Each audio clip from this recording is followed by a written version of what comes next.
indeed. Hello, I'm Alexander Armstrong, and a very warm welcome to Pointless, the quiz show where popular answers mean nothing and obscure answers mean everything. Let's meet today's players.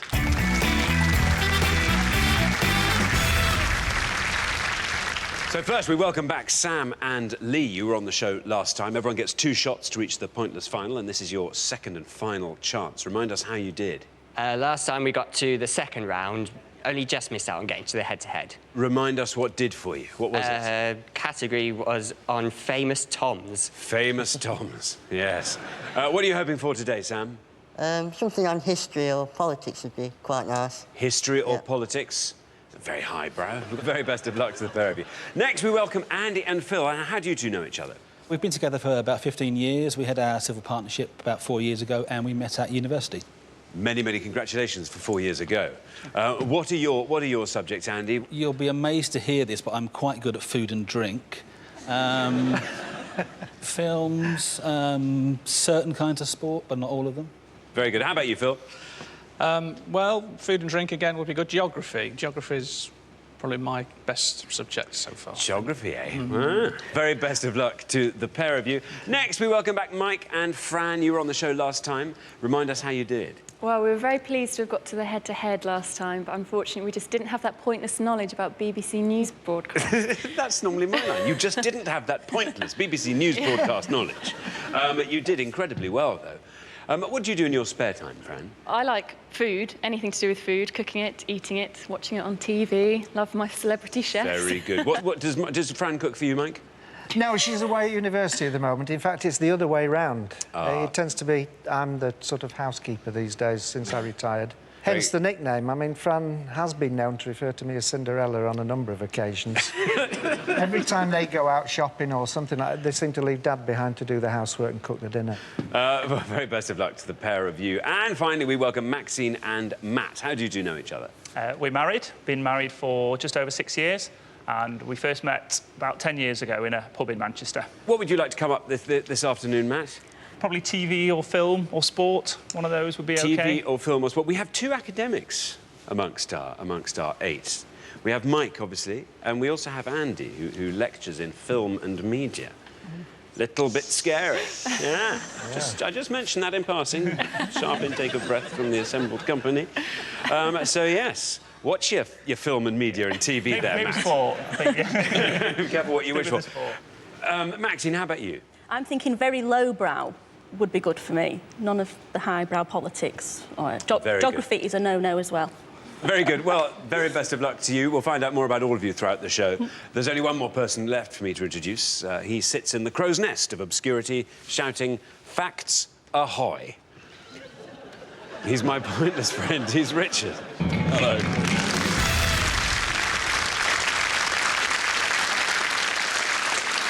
How are you today?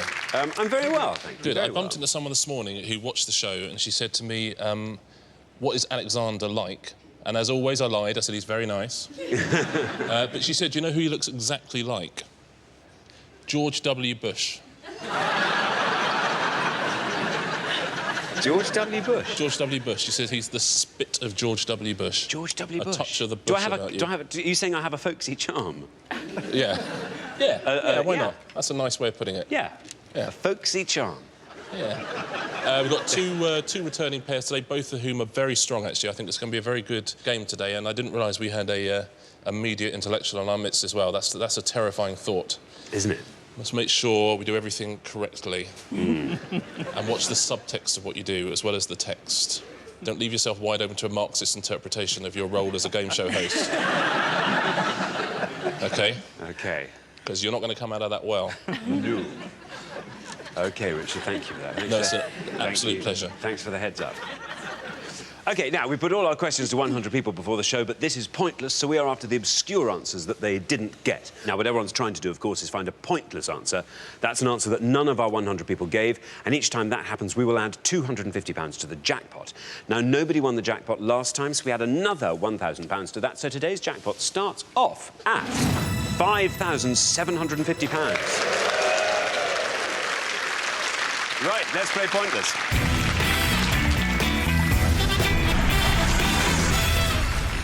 OK, so in the first round, each of you must give me one answer and you cannot confer with your partner. Whichever team has the highest score at the end of the round will be eliminated. Right. Our first category this afternoon is... games. Can you decide in your pairs who's going to go first, who's going to go second? And whoever's going first, please step up to the podium. OK, let's find out what the question is. We gave 100 people 100 seconds to name as many card games as they could. Richard. Yeah, the correct answers in this round will all be games in which the main item of play is a deck of playing cards. A card game is another way of putting that. Right, Sam and Lee, you all drew lots before the show, and this afternoon you get to go first. Right, in this round we're going to give you a choice of 7 possible answers on the board in each pass. Your first set of 7 answers reads like this. Blackjack, Perudo, All Fours, Old Maid, Whist, Newmarket, Grandpa is alive. Blackjack, Perudo, All Fours, Old Maid, Whist, Newmarket, Grandpa is alive. Right, but I can tell you that at least one of those answers is pointless, but you must be very careful because there is at least one incorrect answer on that board. If you pick that, you will score the maximum of 100 points. So, Sam. There's 1 or 2 unusual ones that I'm pretty sure I have played at some point. Spectacularly unusual ones there. I seem to remember playing it at school for some reason, so I think I'll go for Newmarket. Newmarket. Yep. OK, well, let's see if Newmarket is a correct answer, and if it is, let's see how many people said Newmarket. Good luck, Sam. It's right. I think this might be going quite a long way down, Sam. It is 4 points. Very well done. Very good score. So, Richard, Newmarket. Yeah, well played, Sam. Good score. Yeah, Newmarket. It's a game you sort of gamble on the cards in your hand against 4 cards laid out from another deck of cards. Now then, Phil.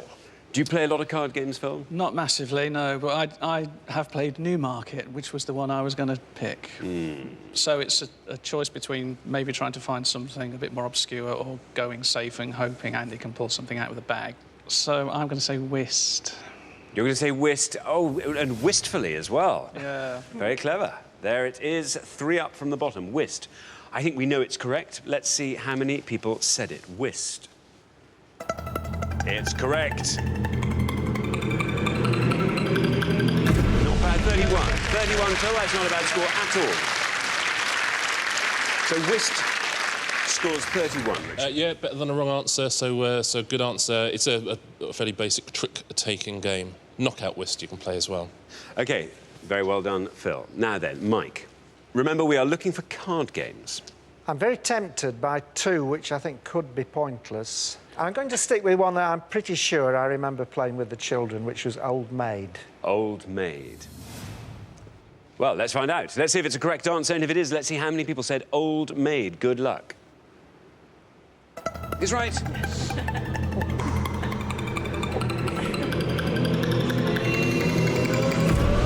well done, Mike.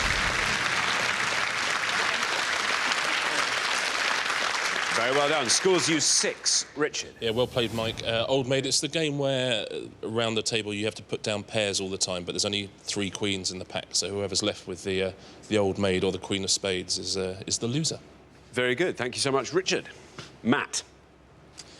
Matt, you're the last person to have this board, so you can talk us through all of them, if you like. I'm confident that Blackjack is right, but I think it'll probably be the highest score. The other 3, not heard of any of them. I find it hard to believe that someone's made up Grandpa is alive, so I'm almost tempted to go for that, but I'm going to go for Blackjack. OK, you're going to go for Blackjack. Let's see if it's correct. If it is, let's see how many people said Blackjack. It's right.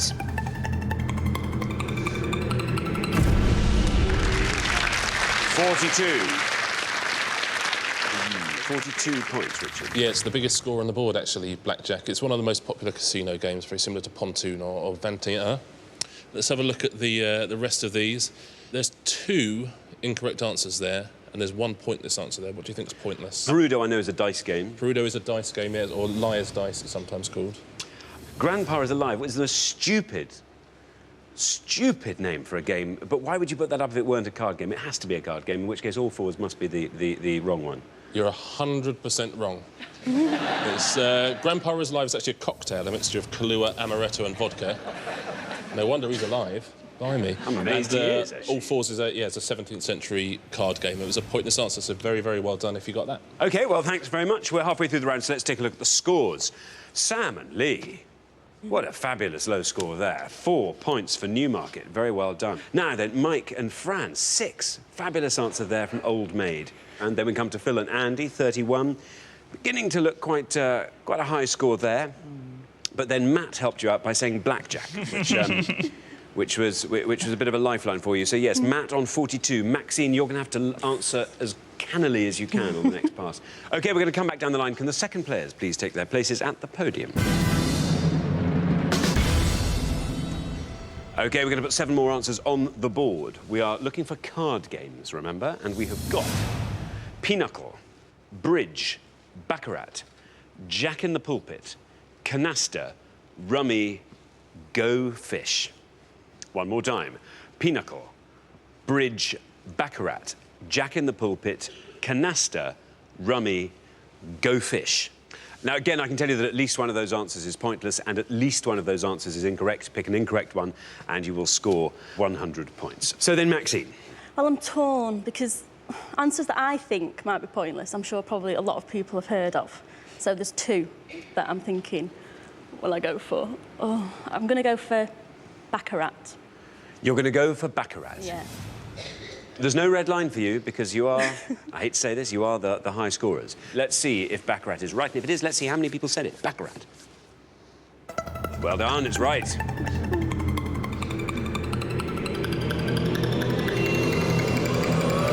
at that, Maxine. You did exactly what you needed to do there, Maxine. Baccarat scored you just 1. It takes your total up to an impressive total of 43. Richard? Yeah, well played, Maxine. That really puts the pressure on the other 3 pairs. It's a gambling game, Baccarat. James Bond's favourite game, in fact. Exactly. So, Fran, remember, we are looking for card games. Now, there's one that I've heard of. I'm really not sure if it's a card game or not. I don't think I'm going to risk it. It's just a case of choosing which could be the most obscure. Gonna go for Rummy. You're gonna go for Rummy? Yeah. OK. There's your red line. If Rummy gets you below that red line, you're through to the next round. Let's see if Rummy is right, and if it is, let's see how many people said it. Rummy. It's right. 45, that scored you. Takes your total up to 51. Don't worry, Fran, it's not the end of the world. 2 more pairs yet to answer. Rummy, Richard. Yeah, big score. It's Rummy. It's collecting sets and runs of cards. OK, thanks very much. Now, Andy. Andy, do you play a lot of cards? When I was younger, not much these days. What was your card game of choice? I used to like crib or cribbage, which isn't up there. Well, I think this is going to be an OK answer, but will it be good enough? We will have to find out. So I'm going to say canasta. OK, well, let's see if canasta is correct. There is your red line. Canasta gets you below that red line. You are through to the next round. Let's see if it's right, and if it is, let's see how many people said canasta. It's correct. It's good. Oh, it is good. 15. Very well done. But these are tense times for Fran and Mike. Canasta scores you 15, taking your total up to 46. You're through to the next round. Richard? Yeah, good answer. It originated in South America in the 1940s, canasta. I think crib is the best card game there is. Cribbage. Cribbage? Yeah. Lots of poker players have started playing it now. Really? See, my favourite card game is Bezique. No one plays Bezique. OK, so, Lee, you are our last player. You can talk us through the board. You're on 4. Fantastic low score from Sam. If you can score 46 or less with this answer, we say goodbye to Fran and Mike. If you score more than 46, we'll be saying goodbye to you and Sam. I've heard of 2 of them. You can tell us what they are. I've heard of Bridge, yeah. So that's going to be quite a high-scoring one, so I won't go for that. And I've heard of, I'm pretty sure Go Fish is a card game. I've not heard of the other 2. So I think I'm going to go for Go Fish. You're going to go for Go Fish. OK, and you're confident that's a card game? Yes. I think it's where there's a group of you playing cards and you have to ask the person next to you if they've got a card that you want. And if they haven't, then you say Go Fish. OK, there's your red line. Go Fish gets you below that red line. You are through to the next round. Let's see if it's right, and if it is, let's see how many people said Go Fish. It's right. It's right, and it's good enough. Look at that, 8 points. Fabulous answer. Scores you 8, takes your total up to a winning 12. Richard. Yeah, Go Fish, and Lee's explanation was exactly right as well. That's the game. That's tough luck on Mike and Fran, a very low-scoring round there. Let's take a look at the rest of the board. Bridge, obviously, is a high scorer. Well, they're only 37, so actually less than Rummy, Bridge. So if you'd said Bridge, you'd be through to the next round, funnily Don't tell enough. me that. Sorry. You wouldn't be through to the next round. Now, Jack in the Pulpit and Pinochle. Jack in the Pulpit, as anyone knows, is a cocktail. Jack in the Pulpit is actually a plant, also known as the wild turnip or the bog onion. That's the Jack in the Pulpit. And Pinochle, very well done if you got that at home. That's a pointless answer. It's actually a variant on Bezique, funnily enough. Is it? Your favourite game, yeah. They play it a lot in American prisons, Pinochle. Do they really? They do, they do. At least I think that's what they're doing. No, they really do. Pinochle. Very popular. Very good. Very good. Thank you very much, Richard. So, at the end of round 1, the losing pair with the highest score, I'm so sorry to say, it's Fran and Mike. Rummy, cost you dear. I thought Go Fish would score higher than Rummy, but obviously not. What can we say? I'll just put it down to her upbringing. I didn't introduce enough... It's not nearly enough card games. Bezique as soon as we get Bezique, back. as soon as it is. It's a game for 2 as well. You can play it on the train home. Oh, great. There you are. So, yes, I'm so sorry. We have to say goodbye to you. And this is your second chance on the show as well. So this really is goodbye. But you've been wonderful contestants. Thank you so much for playing. Thank you. Pleasure. Enjoyed it. But for the remaining 3 pairs, it's now time for round 2.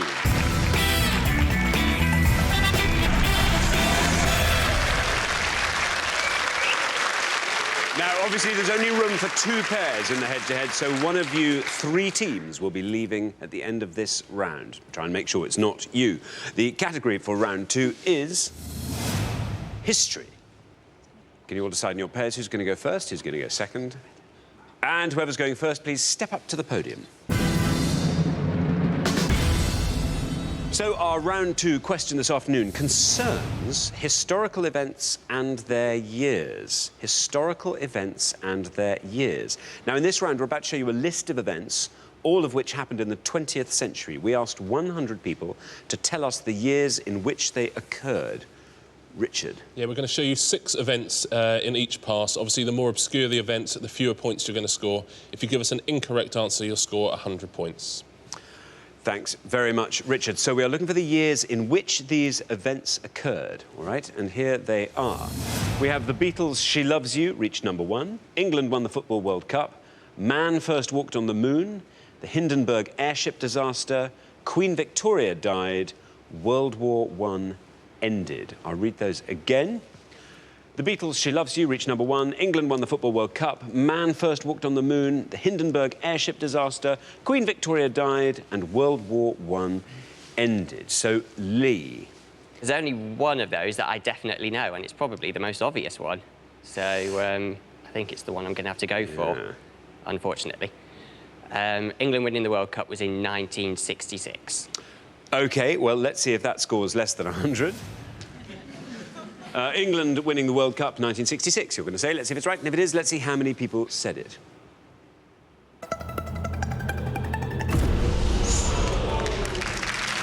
It's not bad. That scored you 75. Richard? Yeah, in 1966, of course, England won the World Cup. I think the 25 people who didn't get that were holidaying Germans. OK, thank you very much. Now then, Andy. There's a couple of ones that I definitely know, but I think they'll be high, rather like the football one. And there's one where it's either one year or the next year. Exactly. So we will take a punt, I think. The Beatles' She Loved You reached number 1, and I think that was in 1963. 1963. you're going to say. Let's see if that is correct, and if it is, let's see how many people said it. 1963. Very well done, Andy. Very well done indeed. This could go a long way down, I think. 6.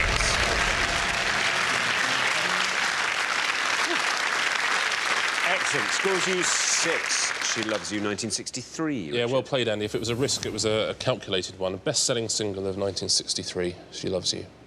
Matt, remember, we are looking for the years in which these historical events occurred. There's 2 that I don't know. 1 that I could have a stab at. Tell us what they are. Hindenburg airship disaster and Queen Victoria died. Wouldn't be confident in having a go at those. The man first walked on the moon. I know roughly when that was, but wouldn't be certain of the year. But I'm reasonably confident about World War I ending. So I'm going to go for World War I ending in 1918. 1918. You're going to say it was the end of World War I. Let's see if that's right. And if it is, let's see how many people said that. Well, it is right. 46. 46. A safe and not terrible score, Richard. Yeah, it's a big score in points, but quite a depressing score in terms of the general knowledge of the populace, the dates of World War I. Yeah, the 1418 wars, sometimes they call it. Exactly, and the clue is there, isn't it? Yeah, I think it is. Let's take a look at let's fill in all the rest to see if you got them all at home. Man first walked on the moon. 69. Exactly, you should know that because, of course, it was your father. It was, yes. That's right, that's right. And perhaps it was while he was doing that old George Bush Sr. came over and came a-knocking. I don't know. That would have scored you 40 points. The Hindenburg airship disaster, do you know what date that was? That's quite a tough one. 30s? Is it early 30s? It was late 30s, 1937. So well done if you got that. Would have scored you 3 points. And Queen Victoria died in... 1901. 1901, exactly right. Would have scored you 23 points. Thank you very much, Richard. Well, we're halfway through the round, so let's take a look at the scores. Andy, looking very, very strong. 6 points there. Now, Matt and Maxine, 46, you are on. Now, Lee, 75. You did the right thing, because 75 is better than 100, but Sam's been left a bit of an uphill battle for the second pass. OK, we're going to come back down the line. Can the second players please take their places at the podium? OK, we're going to put 6 more events on the board. And here they are. D-Day landings, Tony Blair first elected Prime Minister, first test tube baby born, Titanic sinks, JFK assassinated, coronation of Queen Elizabeth II. I'll read those one more time quickly. D-Day landings, Tony Blair first elected Prime Minister, first test tube baby born, Titanic sinks, JFK assassinated, coronation of Queen Elizabeth II. Now, remember, we are looking for the years in which these events occurred, and you are trying to find the one that the fewest of our 100 people knew. Maxine. I'm just going to go for one I know and hope that not many people knew it. Do you think it's an obscure one? Well, you see, I know it, so everyone will know it, surely. But, you know, I'm going to go for the first test tube baby born, who I think was born in 1978, Louise Brown. Very good knowledge. There's your red line. If Louise Brown gets you below that red line, 1978, then you are most assuredly through to the next round. Let's see if it's correct, 1978. If it is, let's see how many people said it. It's right. And through you go to the next round. That's a wonderful answer, Maxine.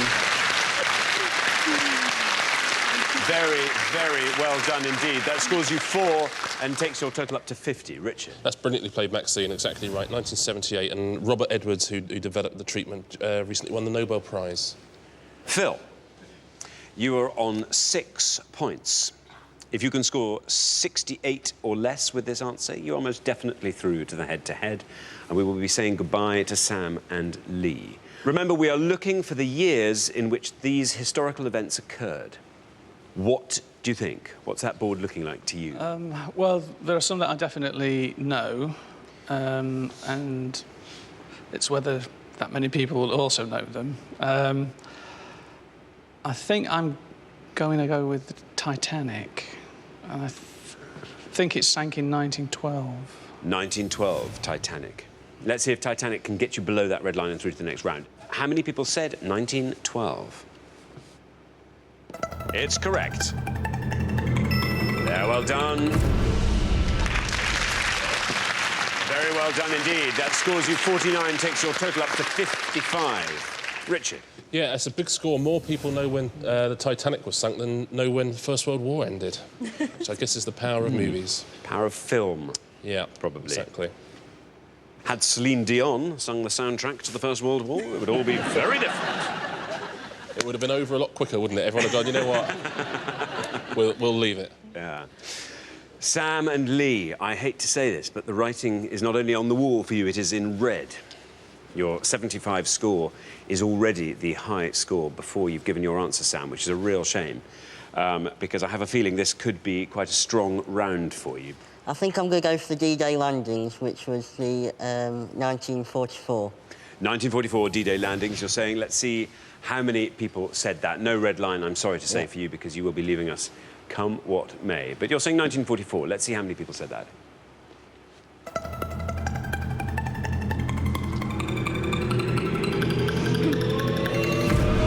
19. That scores you 19, and it takes your total up to 94. Richard? Yeah, due 1944. But not enough to save you, so it was unlucky. What about the rest of them? Yeah, let's Richard? fill in the rest of the board. Tony Blair, first elected Prime Minister. May the 1st, 97. 97, exactly right. Would have got you 26 points.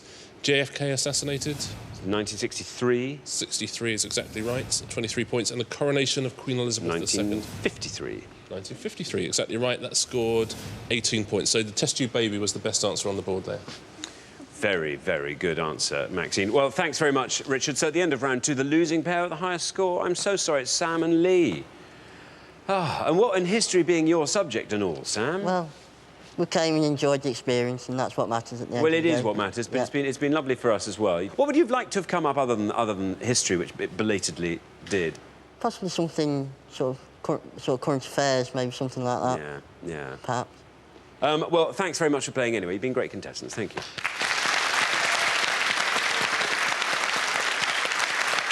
But for the remaining 2 pairs, things are going to get even more exciting now as we enter the head-to-head.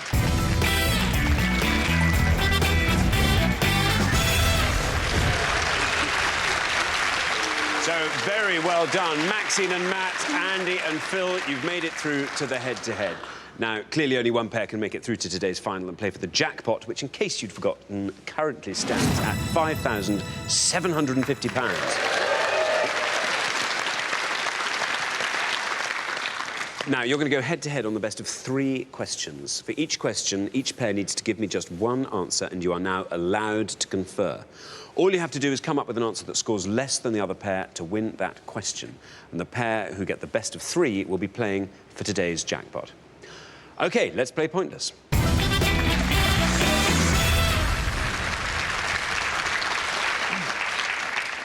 Here's your first question. We gave 100 people 100 seconds to name as many US states beginning with W as they could. Richard? Yeah, I've got nothing to add, just US states beginning with W, and if you're trying to get all of them, there are 4 on the list. Well, Maxine and Matt, because you've played best throughout the show so far, you get to go first. We're looking for US states beginning with W.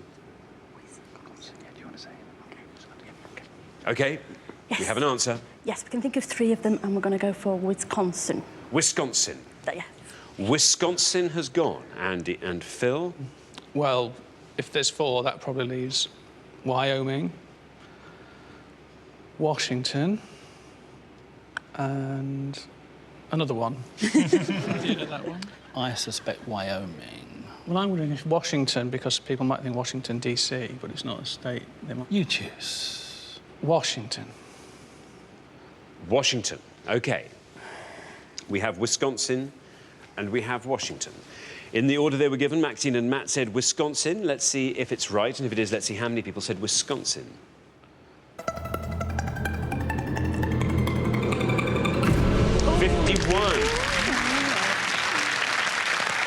51 for Wisconsin.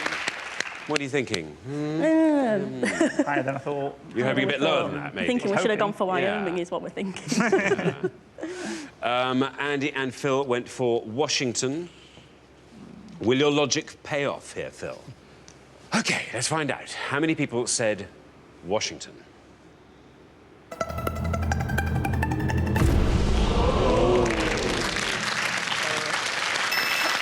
72 for Washington against 51 for Wisconsin. So after the first question, it is 1-0 to Maxine and Matt. Richard? I think both teams had Washington, Wyoming and Wisconsin there. The one you're both missing is the one that would have won you the points. The lowest score of all. With 27, it was West Virginia. There's Wisconsin 51. Wyoming would have lost the points as well on 57, and Washington up the top there on 72. Here is your second question. We gave 100 people 100 seconds to name as many artists who have had a posthumous UK #1 as they could. A posthumous #1. Richard? Yeah, we're looking for any artist who's had a UK #1 single after their death, and that's either individually or as a group or a duo, and it's up to the beginning of 2011. OK, thanks very much, Richard. Well, Andy and Phil, you get to go first this time. I am being deferred to, so I will say, as a member of a group, Freddie Mercury, as a member of Queen. I thought you were going to say you were a member of a group. I was thinking, as a member of a group, I am going to say. Now then, Maxine and Matt. Eva Cassidy, who did that Songbird. OK. She only became famous after she died, but whether she got a #1 single, I know she had a #1 album. I was thinking like John Lennon or The one Elvis more Presley. popular than Freddie Mercury, though. If you think that's right. Because I think Freddie Mercury's going to be quite good. Go for Eva Cassidy. We're going to go with Eva Cassidy. OK, so we have Freddie Mercury. We have Eva Cassidy. You, Maxine and Matt are on 1-0. If you win this question, you are straight through to the final. Andy, Phil, you have to win this point to stay in the game and go through to that final. OK, in the order they were given, Andy and Phil have said Freddie Mercury. Let's see if that's correct, and if it is, let's see how many people said Freddie Mercury.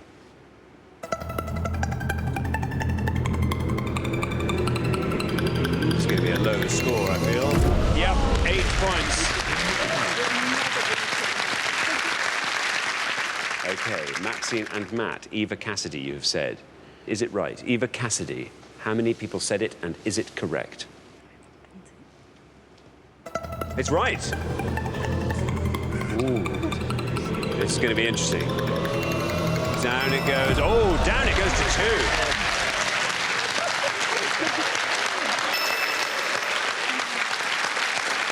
Wow. Very, very well answered, Maxine and Matt. Means after just 2 questions, you are through to the final 2-0. Richard? Yeah, great answer, Maxine. That's very tough to beat, guys, wasn't it? She died in 1996 and had a #1 in 2007 with Katie Melua. They did What a Wonderful World. There were 5 answers that would have beaten Eva Cassidy, though. There's 13 in all. This is according to Every Hits website. Eddie Cochran and Aliyah, both pointless answers. Very well done if you said either of those two. Notorious B.I.G. and Jimi Hendrix and Tupac all scored 1 point. There's Eva Cassidy. Jackie Wilson had a Christmas #1 after he died in 1986 with Reet Petite. He scored you 3 points. George Harrison there had a #1 with My Sweet Lord, 4 points. Jim Reeves, Distant Drum, 5. There's Freddie Mercury on 8. Buddy Holly, 12. John Lennon, who had 3 #1s, Just Like Starting Over, Imagine and Woman, after he died. And Elvis Presley, way up the top there on 66. Thanks very much, Richard. So the losing pair at the end of the head-to-head round, I'm sorry to say, it's Andy and Phil. Did you have any of those other answers? I should have got Jimi Hendrix, really, thinking about it, but I didn't say that, did I? So... No. You weren't banking on Maxine pulling Eva Cassidy out the bag. I confess I was not. That was a really No good, idea obscure answer. The good news for us is we get to see you again next time, and I would imagine you will be the pair to beat next time you're on the show. Thanks very much for playing. Great contestants. Thank you, Andy and Phil. But for Maxine and Matt, it's now time for our pointless final and the chance to win our jackpot of £5,750.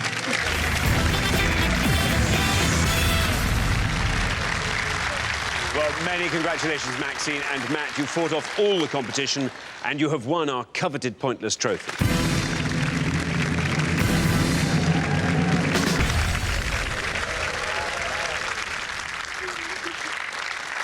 You now have a chance to win our pointless jackpot. And at the end of today's show, the jackpot stands at £5,750. Now, the rules are very simple. All you have to do to win that money is find a pointless answer that no one could think of.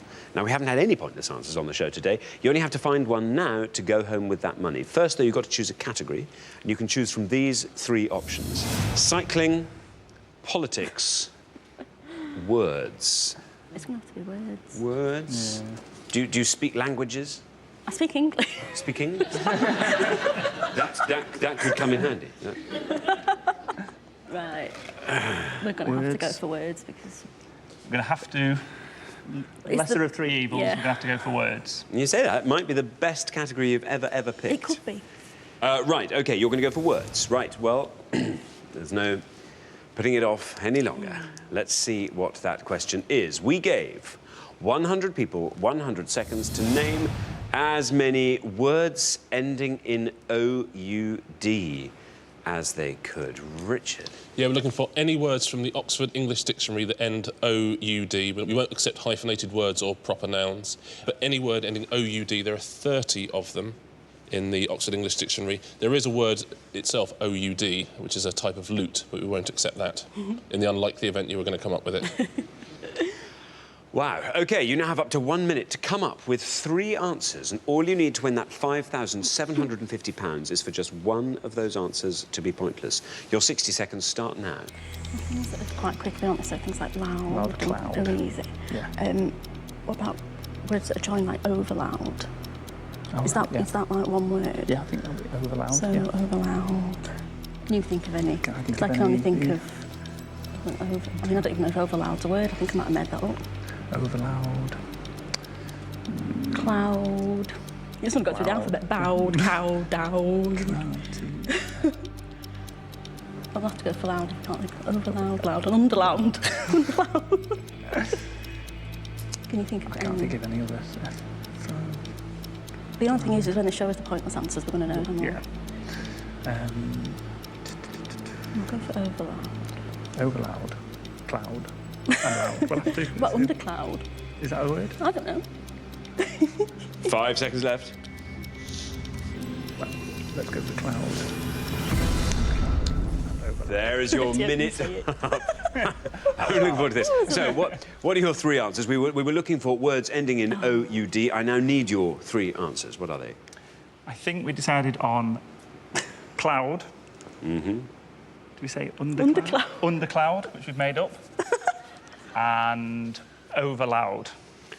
Oh, it's brilliant. Under and over. What a brilliant, brilliant device. Which one of those is your most confident shot at a pointless answer? If it's right. If it's right, over loud. If it's right, over loud. Which is your least? Cloud. Cloud. OK. Yes. Well, let's put them up in that order. Cloud. Then undercloud. And over loud. I think your 3rd answer is extremely good. Do you think it's a real word? Bear in mind, I know nothing. But I think it's great. Right.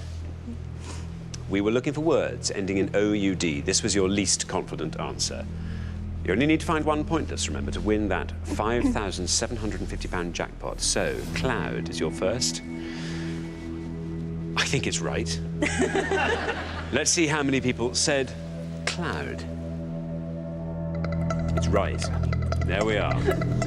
Down it comes. Oh, 69. Surprise. Well, it was basically just filling the space for you, wasn't it, Pretty much, cloud? yeah. Which is appropriately what cloud really does. Fabulous. Scored you 69. Unfortunately, not a pointless answer, but then you knew that. You only have 2 more chances to win our jackpot. What would you do with £5,750? I think we would put it towards a holiday. I would take a little bit to buy some shoes with, I think. Just a tiny amount. Don't remember Do you not really... before the show. Is that an area of your wardrobe that's rather understocked? Oh, yes. I only got about 70 pairs. Only 70? Yeah. Has it become her thing, Matt? Yeah, I had to build a cabinet for her to store them all in. So, what would you spend it on, Matt? I don't know, something maybe that I've never that I've never spent money on before, since it's it would be an unexpected windfall. So I'd have to put my thinking cap on. OK, well, you get a Spend it thinking on a cap. You could buy me a pair of shoes. You could. That'd be a perfect present. Yeah. Exactly. Go on OK, then. well, we were looking for words ending in OUD. Let's hope nobody said your next answer. Let's hope it exists. Undercloud. This has to be pointless for you to win that jackpot. It has to be correct, of course. Undercloud. Does it exist? Did anyone say it?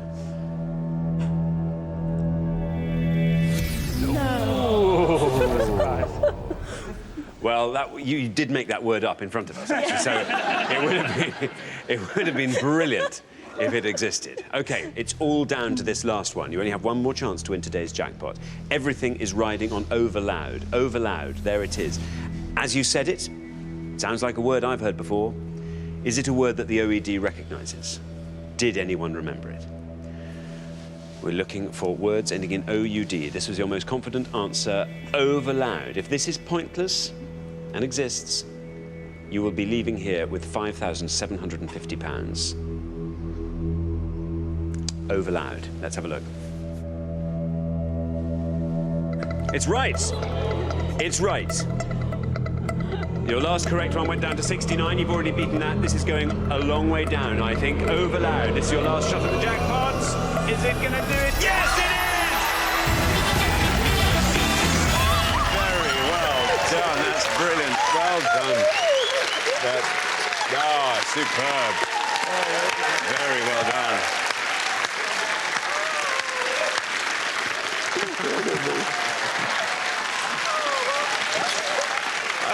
That's brilliant. Well, congratulations. You managed to find that important, pointless answer, which means you go home with a jackpot of £5,750. Very well done. Absolutely wonderful.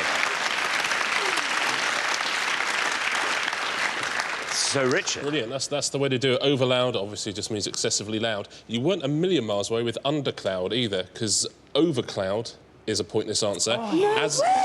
As are protocloud, encloud, uncloud, intracloud, and thundercloud. All things. Thanks very much, Richard. Overloud. Yes. That just came in. I mean, you know, you've answered spectacularly. We've had Eva Cassidy, we've had Louise Brown, 1978. It's just your day, Unfortunately, Matt came with me.